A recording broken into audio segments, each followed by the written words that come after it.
It's a great pleasure for me this evening to welcome everyone to our webinar, and especially to welcome Archbishop Rowan Williams, who will speak to us.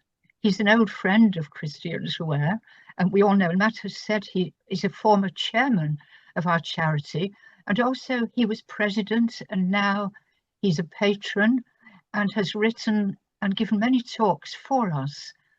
I know that my deepest memory of Rowan and Christians Aware is 20 years ago when we all went to Lambeth Palace for our anniversary of 20 years as a charity.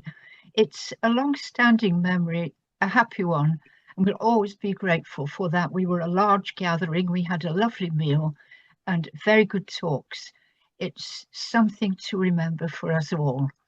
But Rowan, we all know as a theologian, a philosopher, a writer. He's also a teacher and a poet. But I want to say this evening that, as well as all that, he's very practical. I've always thought of you as practical, very practical and very pastoral as well, which is most important. What I do remember from the time, Rowan, when you were Archbishop, is how much support you gave to Africa. And I know from my travels, more recently, how much that was appreciated. You didn't go to the wealthy places, you went to the poorest. And I think we all think that that was a wonderful example that we can all follow. You travelled a lot as Archbishop, and I think since then, and as I've said, always going to places where there was struggle and trouble and suffering, to the poor of the world. I remember you wrote in our magazine once about a trip to Bethlehem. I don't know whether you remember that, but it was a visit to Bethlehem, and you talked about the struggle of the journey and walking through Manger Square and going down into the crypt. And you talked of struggling through difficulty on a journey towards a kind of truth. And that's a little while ago now, but I'll always remember it. And tonight, we're all going on a journey with you, a journey towards Christmas. Thank you so much, Rowan.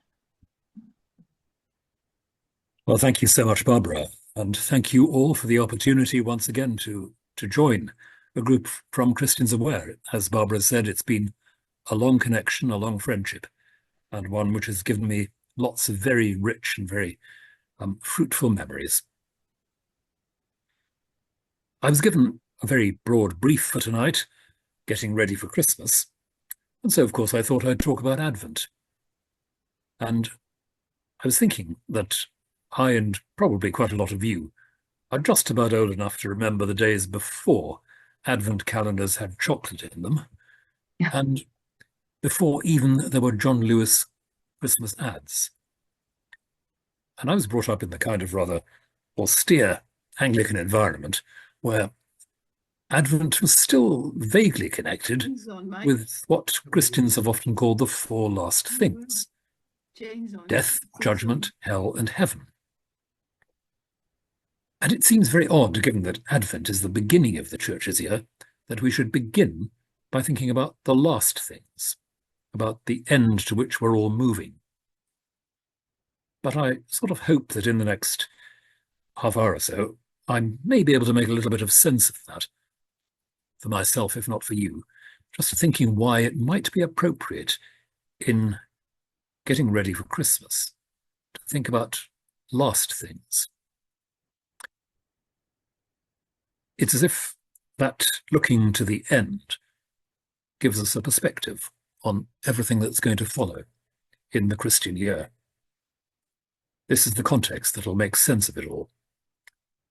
And so, this looking to the end is also the ground of hope.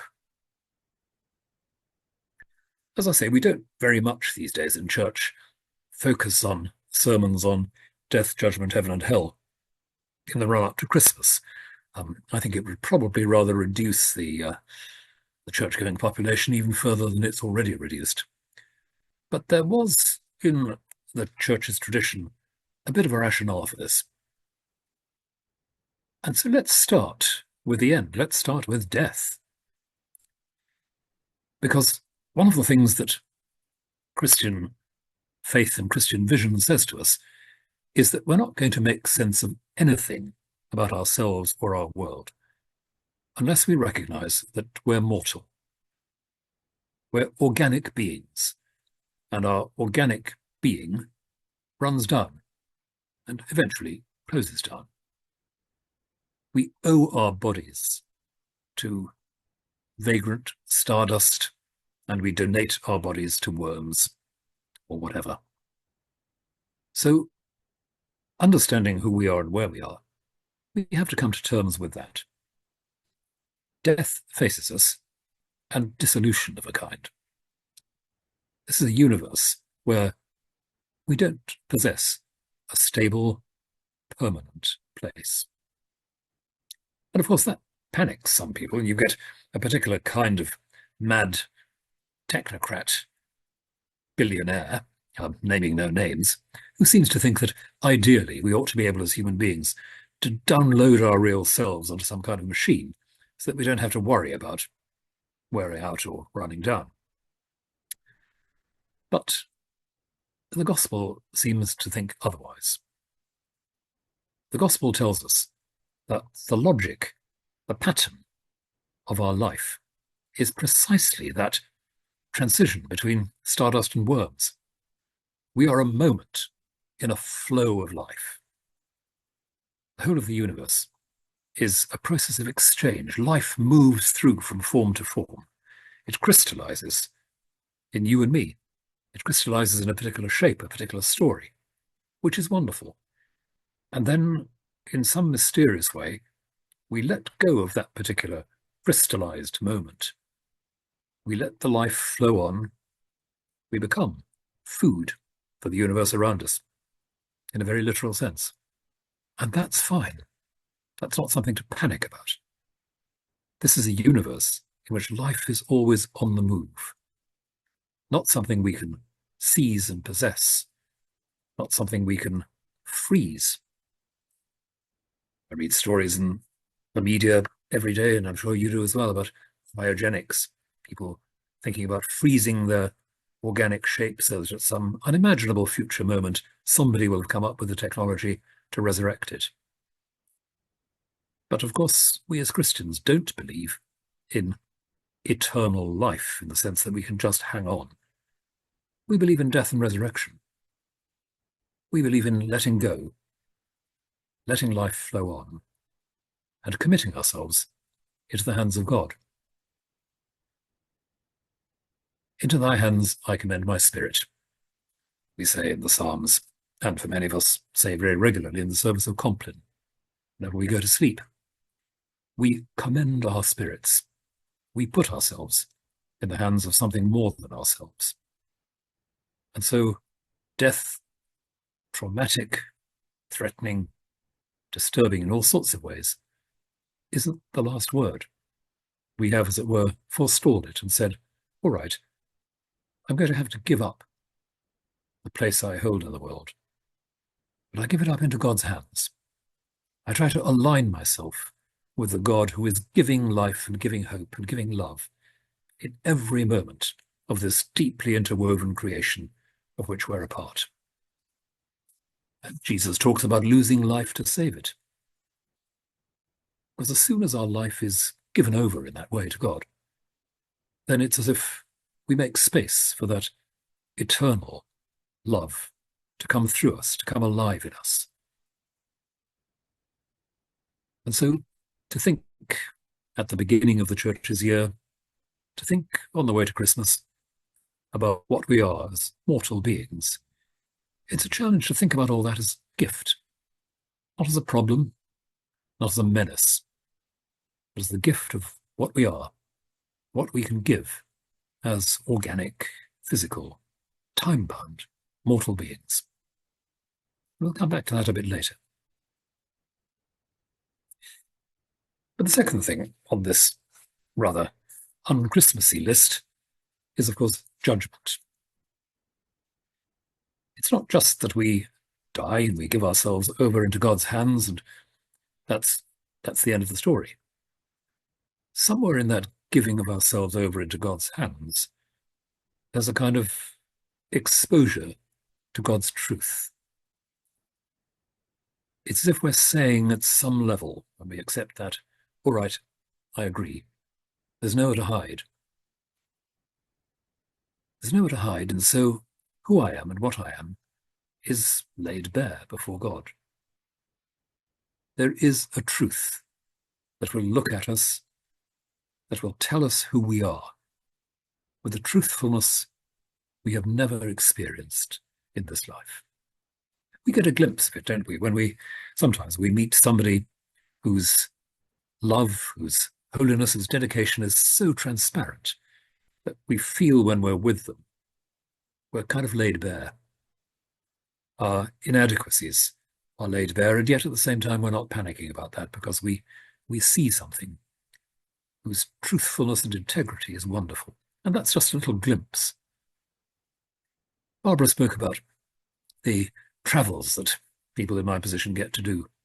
And one of the things that I always brought back from those travels, especially from churches in poor and beleaguered and threatened areas, was that sense that I'd encountered people who lived with a kind of transparency and a kind of integrity that was such a precious gift to those of us who witnessed it. And just a little glimpse of what it might be like to face unconditional love, to face a complete truth that was at the same time a complete charity. I've sometimes liked to put together the idea that when we face God, we face absolute clarity and absolute charity at one and the same time. And that's judgment. That's judgment. In St. John's Gospel, we read that Jesus says to those around him that he's come to pass judgment. He's not come to wag his finger and pass sentence. And yet he is in the world for judgment. Because when people see who he is and what he is, they're forced to decide for or against. They're forced to decide whether they want the truth or whether they want something else. One of the things that's sometimes said about the judgment of God is that that's the point when we're faced with the unwelcome choice between reality and me. I can tell myself all sorts of stories about myself. I can create all sorts of ways of avoiding what's uncomfortable. I can build high walls around myself. I can pretend that I'm in charge of myself, and rather like the foolish man in the gospel, in Jesus' parable, God will say to us, well, I'm asking your soul from you. And what can you do? You can't say no. And yet we struggle on and on to prefer ourselves to what is real and what is true, preferring our fictions to God's fact. You might say that's the heart of all sin, really, when we prefer what we have made, what we can control, to the reality that's there. And the irony is that when we do that, of course, we cut ourselves off from life. We shrink, curl up on ourselves. That wonderful image used by more than one great Christian theologian about sin being the soul incurvatus in se, turned in, curved in upon itself, tightly coiled on a sort of central emptiness.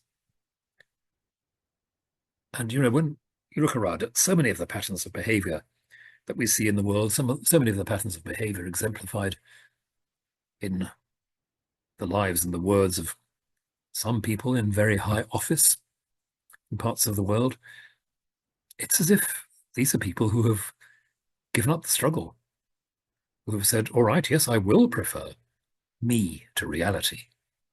I will prefer my version of truth to a truth that others can see. And out of that deep solipsism, out of that deep ingrowing, incurving habit. Out of that comes defensiveness, violence, and profound injustice. A just world under the eyes of God is a world where we're all set free to uncurve ourselves, to open up to a truth, a reality that can be shared, and a world that can be shared. That's justice. That's alignment, the way God is, because justice is nothing but that. Justice is just being in tune with the way God is. So, judgment, that second element in the four last things, that's where we are, as it were, left with very little choice, but to make a choice between reality and me, the choice between the richness, the difficulty, the inexhaustibility of truth as God lives it in love, and the world that I'm in charge of, that I control, a world getting smaller and smaller and smaller all the time, because it never gets fed, it never gets opened up, it never gets challenged, it never gets enriched. And that, of course, leads on to the third and most alarming element in the four last things. We don't very often talk these days about hell, and I doubt very much whether many of us have heard sermons about hell. And yet, what that language does and says throughout the tradition from Jesus' words onwards, what that says to us is, to be human is to have the possibility of curling up like that and freezing in that curled up posture. What if we were so in love with our own version of reality rather than with the truth that we made ourselves completely incapable of seeing the truth, hearing it, or responding to it? Choosing myself, my safety, my own good, my own pleasure, my own gratification, my own security, choosing that over the richness of reality, the giving and receiving, the mutuality of reality and truth, choosing that is choosing death, life. Now, whether or not anybody, so to speak, gets stuck like that for all eternity is a question I don't think we're called on to answer. I can say with my whole heart, I really hope not. And then I look at myself and my own particular ways of avoiding the truth or avoiding the challenge, and I think, well, yeah, but I can easily see how you could get to that point. Hell, you might say, just remains as that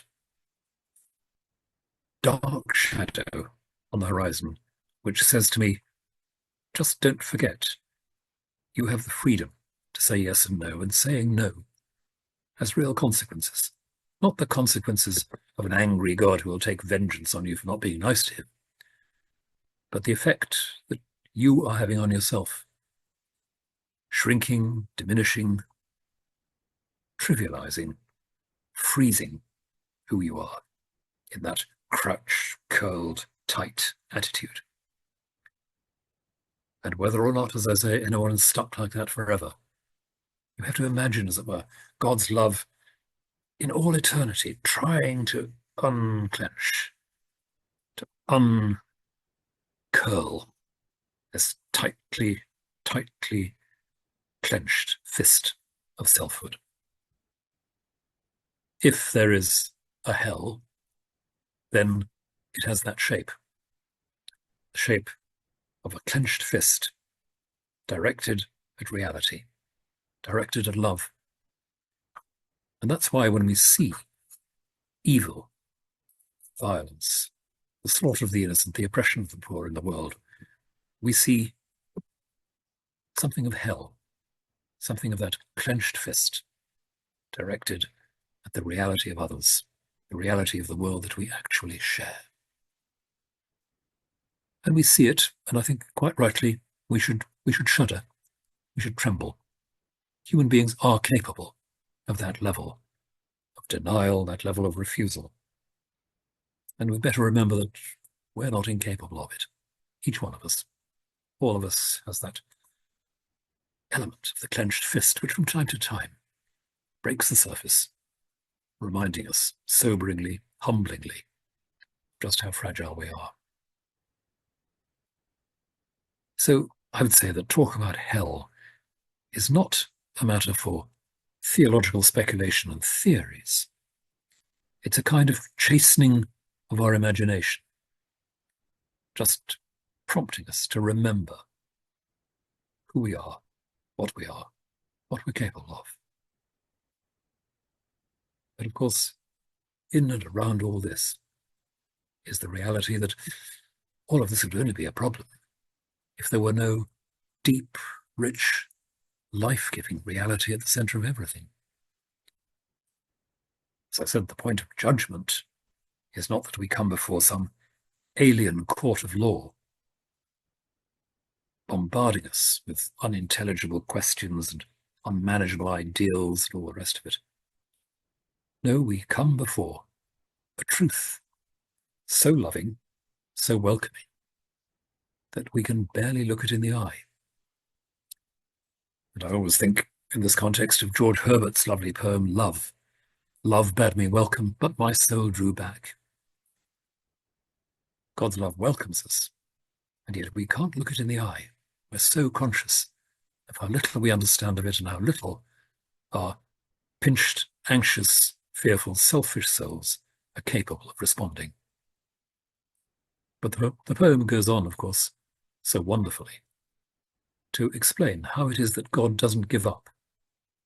He keeps on saying, look, don't panic. The welcome is here. The table is spread for you. Just sit down, eat, drink, be my guest. And that, of course, is the point at which we transition finally into thinking about what heaven might be. Death and judgment, if we respond to grace, are the doorway, the gateway to being in tune with that eternal, unlimited life of divine animation, the life that gives itself unceasingly in every moment and every aspect of creation. Being one with God is simply being immersed in that stream of life-giving.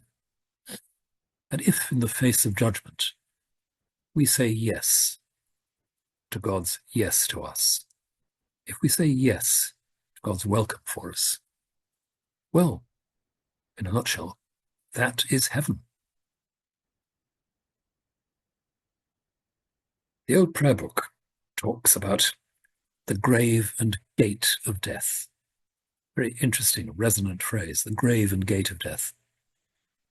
The grave is real, we die, and it's a gateway to judgment, to truth, to the vision of the real, as we long to see it.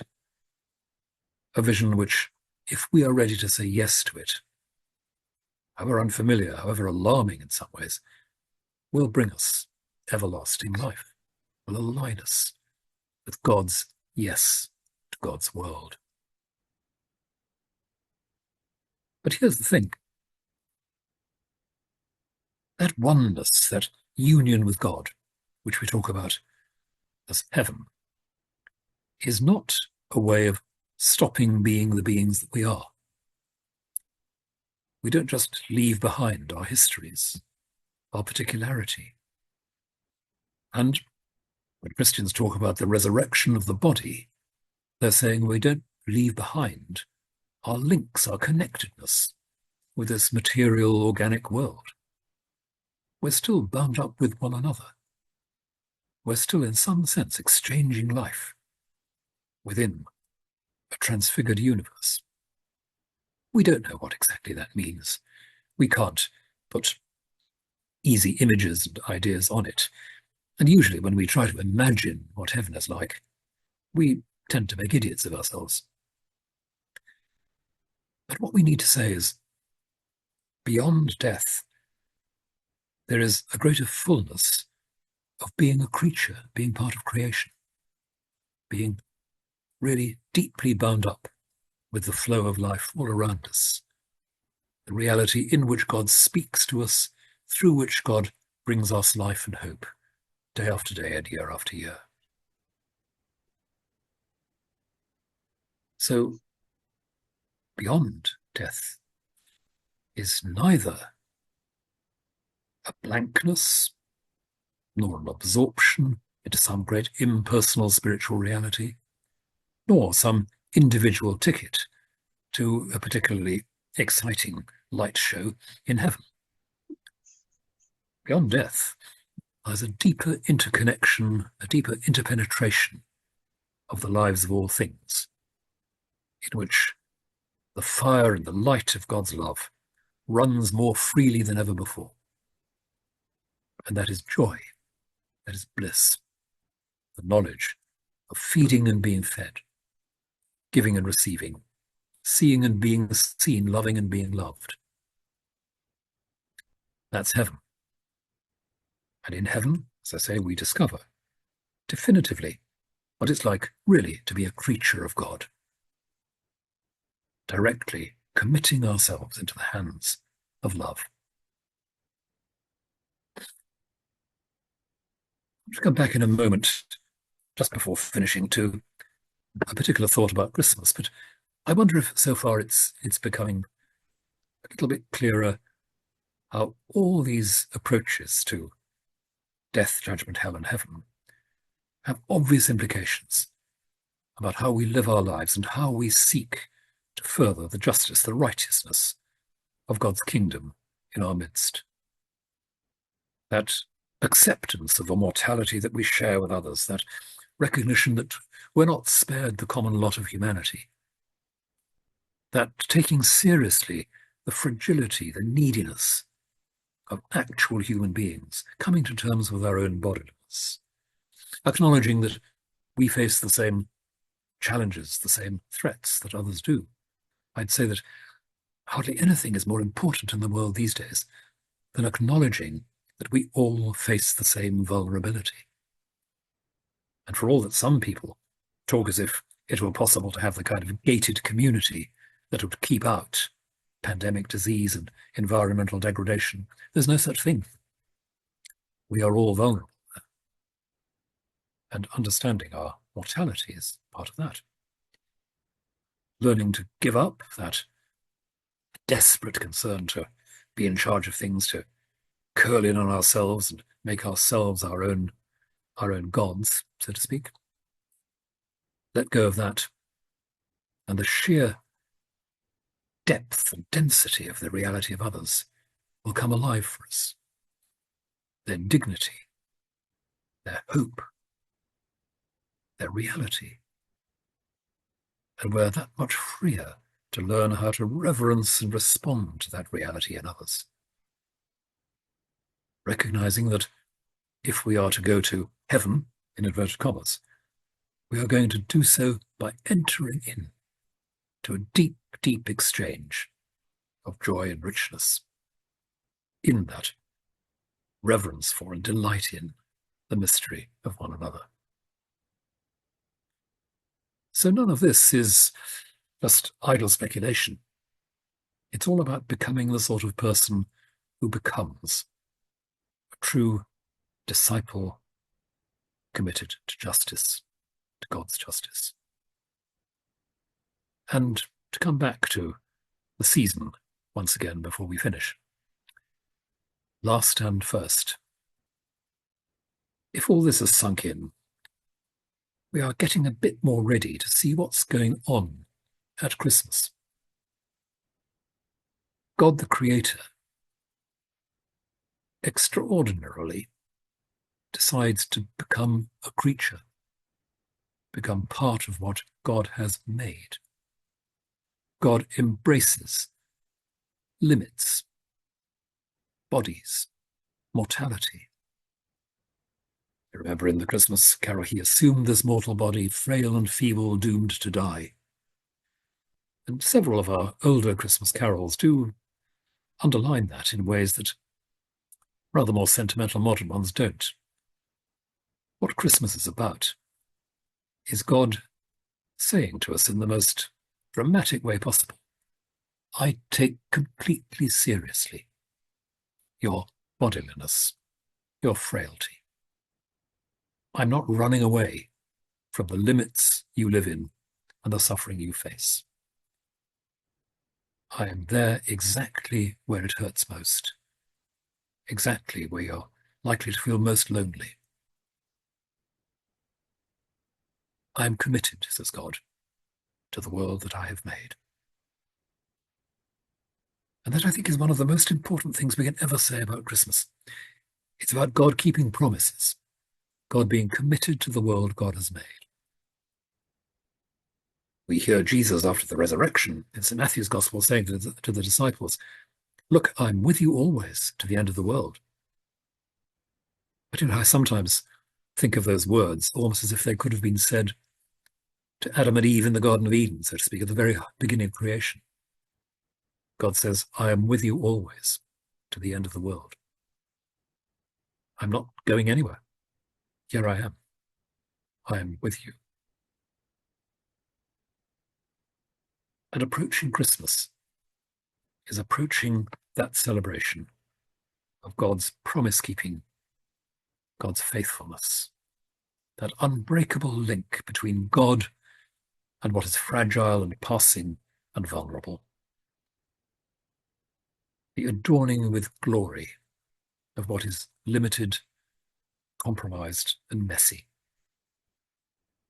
That's Christmas. And in that Christmas moment, we see where we need to be and who we need to be, aligning with that promise-keeping God, making our own promise, our own commitment to the world of need, the world of mess, and finding in it glory. Last things first. Thinking about these last things in Advent can, rather surprisingly, give us some sense of where we begin. Our new lives, day after day, morning after morning, our new lives of discipleship, our new lives of service to justice and to hope. Death, judgment, hell and heaven. Not just abstract matters for some distant end of the world, but here and now a set of challenges for how we open ourselves, empty ourselves for the gift to arrive. We know now where we start from. This material earth on which we stand, the material earth where God stood, the Word made flesh. You. I think. Oh, you are recording it. It's a rare privilege to thank Archbishop Rowan Williams for his really thought-provoking talk this evening, bringing the themes of death, judgment, hell, and heaven. I think indirectly, Rowan Williams was trying to help us to understand the commercialization of religion or commercialization of Christmas has to some extent put the different layers of materialism and commercialism and capitalism and so on the real hope that Christmas brings and real challenges that Christmas and the birth of Christ brings to us. It's a great privilege and honor and great joy for me to chair the Board of Trustees of Christians Aware. And it's not only a privilege, it is also a challenge. And people like you, Dr. Williams, has been the chair, and we are so thankful that your advice and your help has always been around as the patron of this wonderful organization. You just reminded us we are mortal and we are organic being, that we just need to live in a way that the world become a place where everyone can live happily. When arrogance and ignorance grow, the world becomes smaller and smaller and smaller. And thank you very much. You reminded us when we say yes to God and God say yes to us, that is the real heaven. A thief next to Jesus said yes to Jesus and Jesus said yes to him, which was an absolute assurance that you will be with me in heavens today. And thank you very much for this evening. And again, I will simply reiterate what Matt had said. We are not a Zoom group, we are real people. We meet quite often. One of our highlights is our annual conference, where people from across the country or people overseas travel to come and to be with us for our residential conference. This year, we are meeting from 9th to 11th of January. And we will be talking and listening about ears to hear, listening to minorities. I don't know if still the registration is open. I think there are a couple of few days left. If you would like to join us, either for the full or for as a day attendees, please get in touch with me or one of the trustees or with Matt, or go to our website and get more details about it. And thank you very much for joining us all. And hopefully we'll see you again at our next webinar or our next event, or maybe on the conference, at the conference. Thank you very much.